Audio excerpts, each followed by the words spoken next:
笹岡さん、質問来てます。怪我の方はその後いかがですか？膝ね。90度まで見せようか。チラリズム。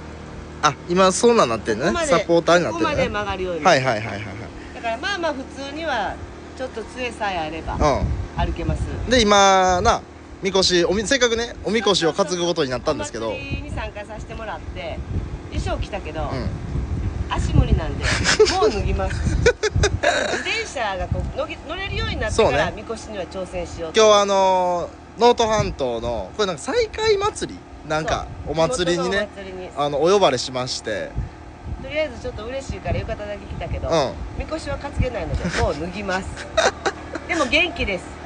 足は半分やけど、口は 100% 元気口だけで生きてますとりあえずみんな転ばんようにしよう。皿は大事です